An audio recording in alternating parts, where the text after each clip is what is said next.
Y seguimos, íbamos a entrar en el capítulo 4 del Génesis. Y dice Génesis 4:1. Conoció el hombre a Eva, su mujer, que concibió y dio a luz a Caín. Y dijo, he adquirido un varón con el favor de Yahvé. Volvió a dar a luz y tuvo a Abel, su hermano.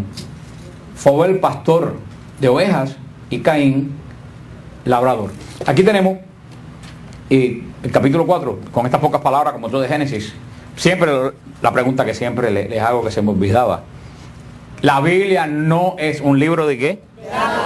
Más vale que se la aprenda. La Biblia no es un libro de datos. ¿Qué quiere decir eso? Que yo no voy al capítulo 4 a buscar con quién se casó Caín.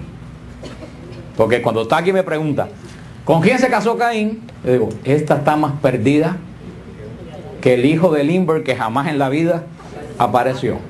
Ya que alguien me pregunta eso, y si a usted alguna vez en su vida se lo han preguntado, lo tienen en la mente, todos en algún momento o en el otro nos los hemos preguntado. ¿Pero por qué nos los hemos preguntado? Porque nadie nos ha dicho que la Biblia no es un libro de datos. A mí que me importa con quién se casó Caín. Si a ustedes les importa, porque son unos chismosos. Para nada a Dios le importa, aquí en este caso, decir con quién se casó Caín, porque la Biblia, ¿qué cosa? No es un libro de datos. Lo importante aquí es qué Dios me está revelando a través de esto. ¿Qué Dios me está revelando? ¿Qué es lo que Dios está diciendo? Y toda la Biblia sigue un orden. Y todo el capítulo 4 está entrelazado con el capítulo 3 y con el capítulo 2. Dios creó todo. ¿Y cómo lo creó?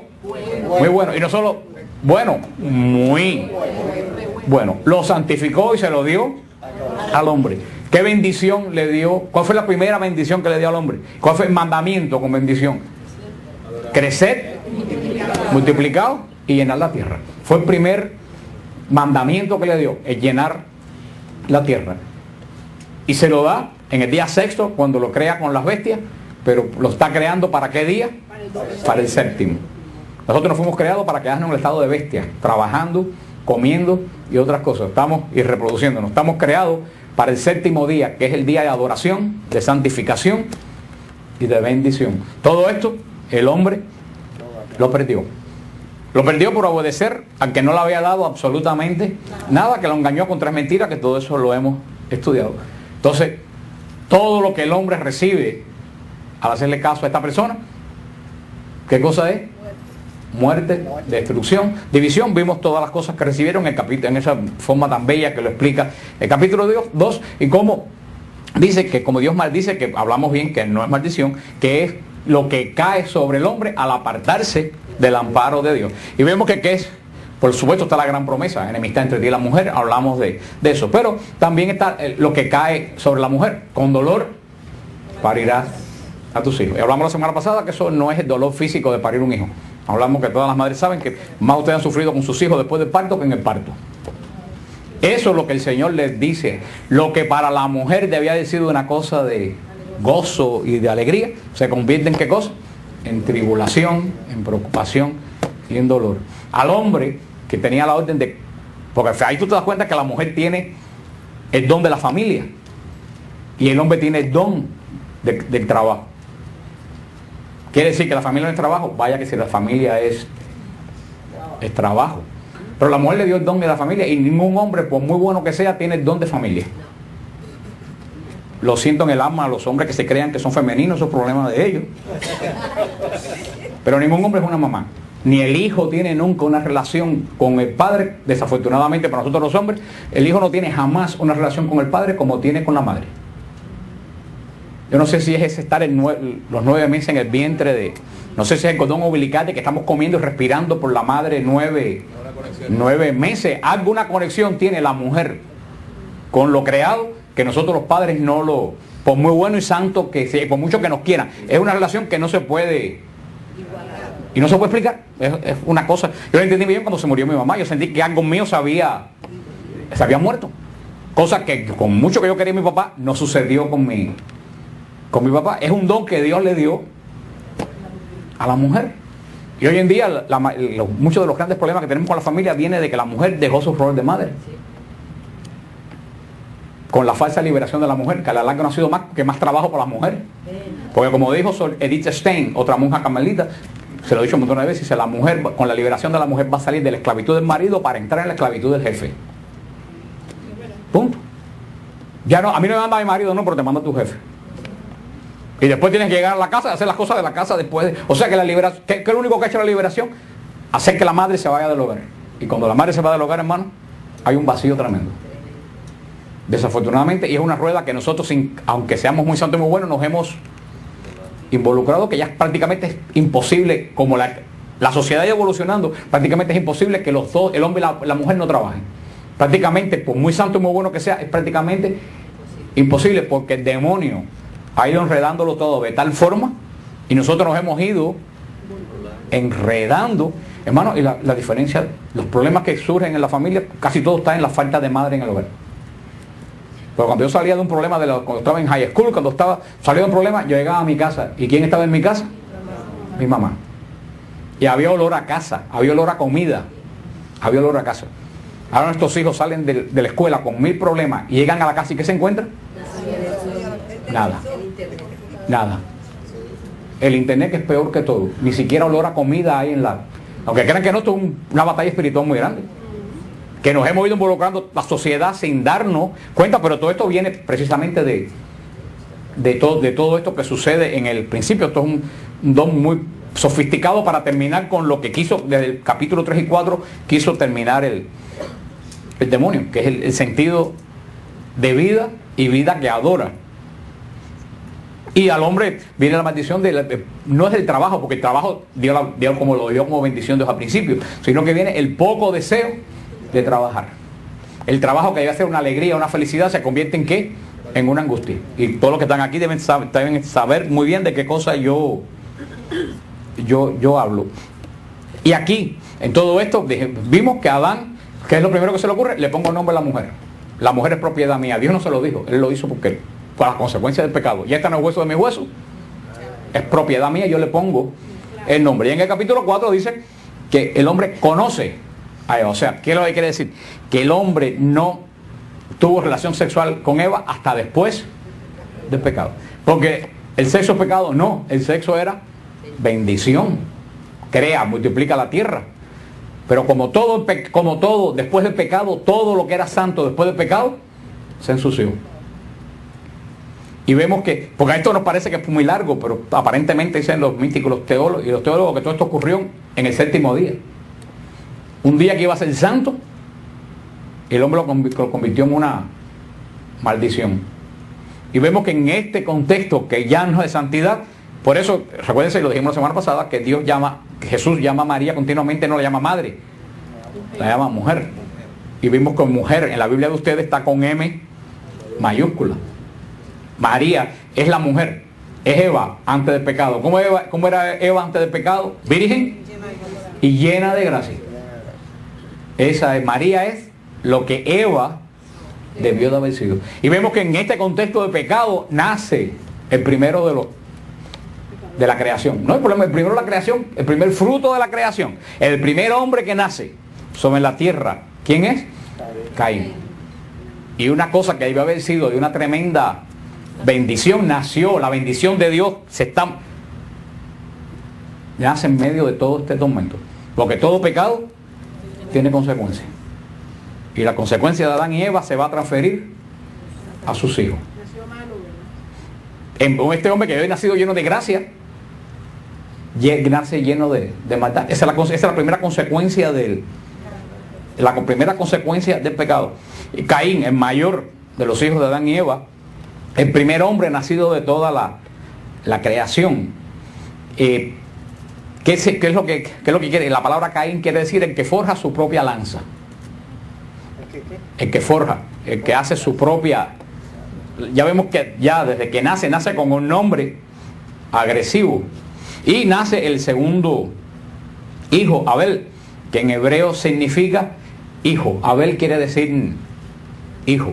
Sencillamente quiere decir.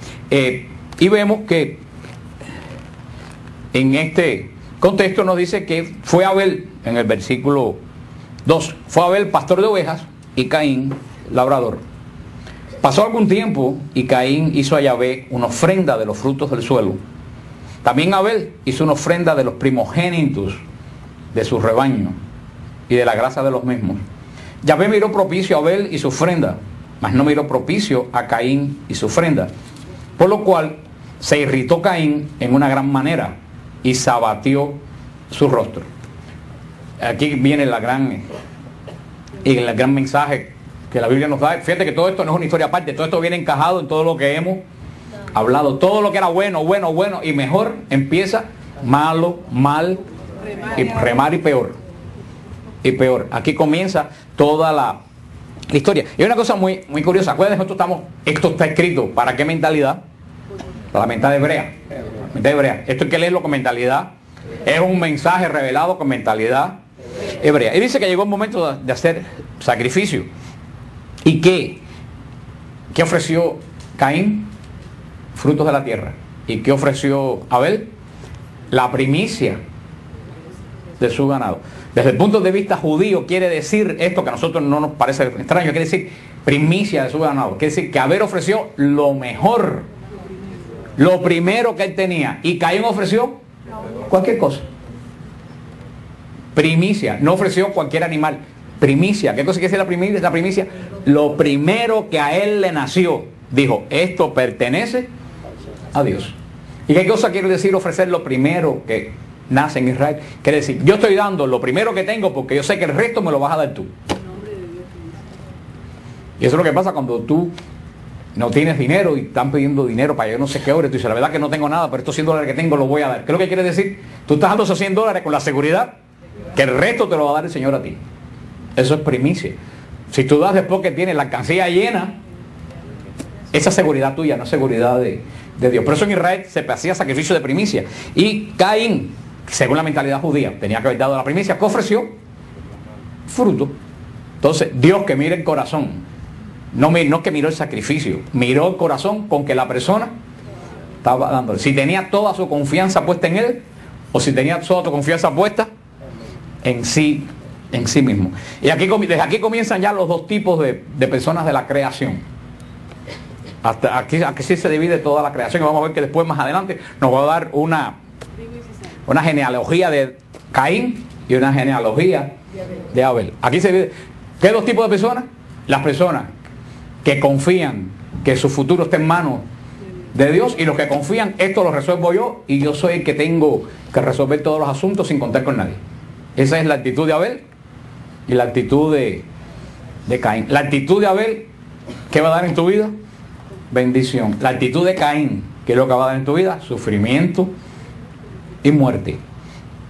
La razón de este favor divino también lo explica la tradición talmúdica, que es lo que acabo de decir. La tradición del Talmud judío, que es un poco la explicación de la Escritura, dice que lo que Dios mira es la generosidad del corazón de Abel. No que es como la gente que lee esto con los ojos y dice, pero entonces Dios es injusto, porque aceptó lo de uno y rechazó lo del otro. Dios acepta no el acto externo, sino lo que origina ese acto. Por eso que Jesús más tarde lo va a decir en las trompetas del templo. La trompeta del templo, que es como una trompeta donde se echaba las ofrendas, que cuántos ricos pasaban y echaban dinero. ¿Y en qué se fijó Jesús? En la que dio lo más pequeño que había. ¿Y por qué no se fijó en lo que daban los ricos? Porque muchos ricos daban lo que les sobraban, y aquella mujer dio lo poco que tenía. Eso es lo que Dios bendice. Dios no bendice la cantidad que tú das, sino Él mira. Si das mucho y puedes dar más, Dios no te bendice. Y si das poco y das todo lo que viene, Dios te... Como siempre decíamos, señor Román, él decía, yo prefiero que me den $1 con fe para la ermita que $1.000.000 sin fe. Como el señor Román decía, lo que santifica y se fructifica es el $1 que dan con fe. Decía, si tú no tienes fe, no me interesa que me des $100.000 para la ermita, que no lo quiero, porque ese dinero se va a ir en arena. Y eso es lo que nos va un poco diciendo esta historia de Adán y Eva en este ofrecimiento. Va un poco en Hebreos 11:4, San Pablo va a decir que lo que sostiene a Abel y lo que Dios bendice en Abel es la fe de Abel. ¿Y qué es lo que Dios rechaza en Caín? La falta de esa misma fe. Juan, el evangelista San Juan, en el capítulo 1, versículo 3, capítulo 3, versículo 12, lo dice también que Abel era justo y Caín era una persona totalmente injusta. Todas esas personas que más tarde vamos a ver que en toda la historia de Israel se repite. ¿Se recuerdan dos hermanos parecidos? ¿Se recuerdan? Sí. Esaú y Jacob. Son estereotipos de lo que es lo que representan dos tipos de personas que sí existen desde el primer día de la creación y que va a existir hasta el fin del mundo. Una clase de hombre que acoge al sacrificio, se acoge al sacrificio indicado, y la otra que quiere depender de su propio mérito. Y eso lo vemos hoy en día, las personas que aceptan el sacrificio de Cristo y dicen, yo me acojo al sacrificio de Cristo. Y hay personas que dicen, a mí que me importa Cristo, yo tengo lo que yo puedo trabajar y lo que yo puedo ganar. E inclusive mucha gente que pueden ser muy piadosos y muy cristianos, muy católicos, y piensan que todas las cosas que tienen las tienen por su propio mérito. Y quieren exhibir esos méritos. Sigue diciendo la palabra de Dios. Y mira esto que interesante, porque hasta ahora no hemos visto a Adán y Eva bravos, lo hemos visto un poco como esa mujer que tú me diste, pero dice, vemos aquí en el versículo, y estas palabras son las que hablan, dice que el rostro de Caín, dice, el cual se irritó Caín en gran manera y se abatió su rostro. A partir de ahí, la alegría de Caín cuando vio que Dios bendecía a los de Abel, en vez de él decir, ¿por qué Dios está bendiciendo lo de Abel y no bendice lo mío? Porque es una persona sensata. Dice, bueno, si esta persona, si Dios lo ha bendecido, déjame imitar lo que esta persona está hecho. El cainita, ¿qué es lo que hace? Se le revienta el hígado porque a otra persona le va mejor que a mí. ¿Les parece extraño lo que le estoy diciendo? Continuamente cuánta gente me escriben, y muchos de ustedes lo piensan también porque no nos hablan de esto. Y la gente se pone, ¿y por qué a fulanito que es un sinvergüenza todo le va bien y a mí me va todo tan mal? Caín. Está envidioso de la bendición que tiene otro. Mejor averigua qué está haciendo el otro que tú no lo estás haciendo. Nos sigue molestando la bendición de otro. Cuando la gente me dice, pero ¿por qué a los santeros y a fulanitos le va mal? Le digo, el día que tú dejes de fijarte en que los demás, en lo que tienen los demás, para fijarte en lo que tú le das a Dios, las cosas en tu vida van a cambiar. Pero siempre estamos mirando lo que tienen los otros y envidiando cosas. Si de antemano tú piensas que el dinero da mucha bendición, es porque tú no conoces muchas casas en Cocoplón y en otros lugares por ahí. Conócelo. Casas de millones de dólares para que tú sepas lo que hay adentro. Que lo mismo puede estar en un apartamento de la Pequeña Habana, porque eso no es exclusivo. Pero es que nunca nadie envidia un apartamento de plan 8 de la Pequeña Habana, para no decir Jayalía que después me traguen al final. ¿Qué es lo que envidiamos? Mira, ¿por qué fulanito? Una de las personas que más dinero tenía en América Latina, ¿quién era? Pablo Escobar Gaviria. ¿Tú quieres tener ese dinero? Yo no lo quiero tener. ¿Tú quieres el dinero de Michael Jackson? Entonces, hermanos, siempre estamos envidiando bendiciones externas. Casi nadie envidia a Sor María de Jesús crucificado. Y dice, mira todas las virtudes que tenía esa mujer. Estamos continuamente, ya ustedes saben cómo se llama esa actitud. ¿Cómo se llama esa actitud? Cainita. Los que cuentan lo que Dios le dio al otro y que me falta a mí, y los que cuentan la bendición que Dios me está dando. Y fíjate que interesante, ese mirar, y a este lo bendijeron y a mí no, dice que abatió el rostro de Caín. O sea, la cara de él se transformó, dice que se irritó. ¿Cuántas personas pasan la vida entera irritados porque creen que Dios no le ha bendecido lo suficiente? Y producto de la irritación que tienen, no se dan cuenta de lo que Dios le ha dado. Mucha gente le dicen a la gente cuando tiene ese problema, tú tienes ese problema, haz una lista y pum, las cosas buenas que Dios te ha dado y las cosas malas. Tú ves que las cosas buenas son más que las malas. Y eso es muy interesante. Primera vez que en la creación la gente se pone disgustada, que el rostro porque hermano, créeme, la cara, como dicen la gente por ahí, es el rostro del alma. Tú te das cuenta enseguida lo que una persona tiene a través de la expresión, a través, sobre todo cuando tienes el don de discernimiento. Dice que Yahvé dijo a Caín: ¿por qué andas irritado? ¿Y por qué se ha abatido tu rostro? ¿No es cierto que si obras bien podrás alzarlo? Mas si no obras bien, a la puerta está el pecado acechando, como fiera que te codicia, y a quien tienes que dominar. Caín dijo a su hermano Abel: vamos afuera. Y cuando estaba en el campo, se lanzó Caín contra su hermano Abel y lo mató. Pero fíjate qué interesante. Antes de que todo suceda, Dios le llama la atención a Caín y le da la solución. Y esto en algún momento de nuestra vida nosotros vamos a tener que leerlo, subrayenlo. Lo que le dijo el Señor a Caín: ¿por qué andas irritado y por qué se ha abatido tu rostro? ¿No es cierto que si obras el bien podrás alzarlo? Señor, estamos en el capítulo 4, nenita, versículo 6. Versículo 6. Fíjate lo que el Señor le da la solución a Caín. ¿Estás así? Dice: ¿quieres cambiar el rostro? ¿Qué es lo que tienes que hacer? Hacer bien. Obra bien. Déjate de mirar porque al otro le fue bien y tú mira en tu vida a ver qué cosa en tu vida tú tienes que cambiar. Mas el Señor le da advertencia: mas si no obras bien, a la puerta está el pecado acechando, como fiera que te codicia. Le dice: ojo, si tú no estás haciendo el bien, el diablo dice está como fiera que codicia algo. Hermano, y cuando uno está en ese estado de disgusto con Dios, con lo que yo tengo, hermano, eres presa de que el diablo te esté rondando. Él sabe que eres una presa fácil porque te va a seguir diciendo: tú ves, eso es lo que tu Dios te da, míralo bien, o sea, a ti mira no te da nada, y tú cada vez, y tú sabes, ahí de irritación te va a llevar a premeditación, y de ahí te va a llevar a la acción, y de ahí te va a llevar a la muerte. Porque producto de todo esto ocurre la primera muerte que en toda la creación.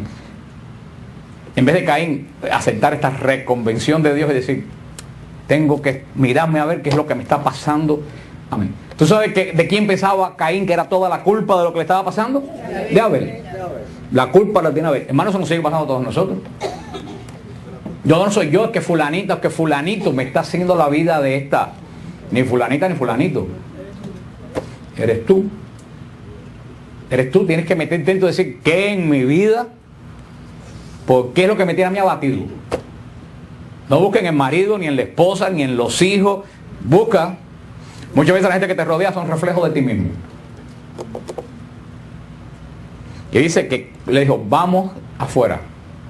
¿Y qué hizo? Se lanzó sobre él y lo mató. Entra por primera vez la muerte en la creación. Vemos cómo esto ha ido de mal en peor. Y si fuéramos un poco a ver hipotéticamente a Adán y Eva, pudiéramos decir que a lo mejor Caín y Abel también, aunque la culpa de Caín es personal, pero también es posible que sean también culpa de ellos dos. Sí, estamos hablando hipotéticamente. A lo mejor se pasaban toda la vida Adán y Eva delante de los hijos, diciéndole Adán a Eva: por culpa tuya perdimos la gracia, y que Adán diciéndole que no culpa mía, tú fuiste la que hablaste, la culpa es tuya, y mira ahora estos muchachos como nacieron, que unos son los desgraciados, lo que viene para arriba de ellos. Muchas veces la familia es quien hace al hijo o a la hija. Nadie nace malo de manos de Dios. Malos los hacemos en el camino. Y nosotros muchas veces maldecimos a los hijos en vez de bendecirlos. ¿Cómo uno maldice un hijo? Desde que uno empieza a decir: este muchacho no va a servir para nada, eres tan mentiroso como fulanito, vas a ser un borracho. Tú estás poniendo maldición en el espíritu de ese muchacho. Eso es muy común en la familia latina, que sin darnos cuenta empezamos a maldecir a los hijos. Ese espíritu que está en desarrollo, empezamos a ponerle el cuño de: tú no vas a servir, y tú eres un mal estudiante, y tú no, si sigues así nunca vas a llegar a nada. Tú estás maldiciendo a tu hijo. Y los padres no están para maldecir los hijos, los padres están para bendecir. Si tu hijo es torpe, tú no puedes decirle: tú eres un torpe. Yo estoy seguro que Dios de ti va a ser un hombre inteligente, y en el área que tú vas a encontrar, Dios va a hacer en ti maravilla. Pero hermano, Yo estoy seguro que esto, hipotéticamente, que Caín a lo mejor es un producto de las discusiones de Adán con Eva. Y tenemos que tener cuidado muchas veces, porque si o no, el muchacho no entiende. El muchacho, sí, desde el vientre de la madre, espiritualmente el muchacho entiende y recibe. Y no tenemos tiempo porque tenemos que hacer el rosario, pero ¿cuántas? Y un caso que muchos, porque pasó hace muchísimos años, el ministerio estaba en, yo no sé, creo que aquí hay 1 o 2 personas solamente de aquella época. Nunca se nos olvida una noche que recién nos habíamos pasado de la casa donde estábamos a la iglesia. Mira, tú, hace como 20 años de eso, llegó una gente a la iglesia con una muchacha diciendo, aquí no hay un psiquiatra. Y yo les decía que hay un psiquiatra, le enseñé el sagrario, le dije, ahí está el psiquiatra. Ese es el único psiquiatra que está aquí, el único psiquiatra que sana. Trajeron el caso de esta muchacha que se había casado y ya no, eran como las 9 de la noche, ya no había qué hacer con ella, ya no había psiquiatra en Miami. Yo creo que Mildred y Rubén se acuerdan de ese caso. Y ya no había caso, la trajeron a las 9 de la noche sin saber que había grupo oración, de puro desespero. Y te lo juro que lo que trajeron entre 2 personas era un zombie. Ahí nosotros, cuando se acabó el grupo, estábamos en pañales, ni soñar. Yo creo que nosotros, como ahorita dice como tú dices, la ignorancia es atrevida. Porque ahora muchas cosas que yo oré en aquella época, ahora yo no me atrevería. Y oramos por esa muchacha. Desde que empezamos a orar, esa muchacha se cayó en el piso y se puso en estado fetal. Y el Espíritu volvió con una persona que te dijo, el problema de esta muchacha viene desde el vientre de la madre. Y volvimos a orar por esa persona y el Espíritu reveló qué cosa era. Y después conocimos a la madre. Es que la madre, cuando salió en estado de ella, era una mujer muy bonita, ella no quería tenerla porque iba a arruinar su figura. Y se puso fajas para ocultar el embarazo hasta casi que tenía 8 meses. Y ella no quería querer tener esa niña. Y aunque crean que no, ella en el vientre de la madre recibió el rechazo de la madre. Y entonces cada vez que el esposo le decía, quiero tener un hijo, ella le entraba en ese estado que se derrumbaba y se volvía como, ella no sabía de qué, claro, ella no sabía de qué, era lo que estaba grabado en el espíritu de ella que recibió de su madre. Hermano, se oró por esa muchacha en 2 o 3 veces. La muchacha salió en estado, tuvo un niño precioso que debe ser, Rubén, ¿viste? Debe tener como 18 o 19 años ese muchacho, ¿verdad? Debe ser un hombre ya. Y todo el problema pero mira cómo hasta en el vientre de la madre un niño puede recibir bronca, pelea, cosas negativas. Científicamente se ha probado. Y espiritualmente más todavía. Por eso que esta historia no es más que con quién se casó Caín. Es una enseñanza, sobre todo a los padres y a los futuros padres. Hay que tener mucho cuidado con cómo uno espiritualmente engendra a los hijos, porque los hijos no es solamente engendrarlos físicamente, es también engendrarlos espiritualmente. Después si cogen su camino, pero que yo no los deforme y bendecir. Yo siempre digo, yo no creo que ningún padre se debe ir a la cama sin antes bendecir al hijo. Hijo, que Dios te... Tú sabes cuántas maldiciones reciben los muchachos día a día en el internet, en la escuela. Y cuando se llegan a la casa y lo que reciben es más rechazo de los padres porque están casados, porque están bravos, porque han estado todo el día trabajando. ¿Alguien se puede sorprender de los problemas que tenemos con la juventud? Si es para que fueran peores, es para que fueran 1000 veces peores. Si a lo mejor todos nosotros nos hubiéramos criado como se están criando nuestros hijos, nuestros nietos, a lo mejor fuéramos 1000 veces más malos de lo que somos. O sea que todo esto, por eso es un llamado de la iglesia. Seguimos la semana que viene.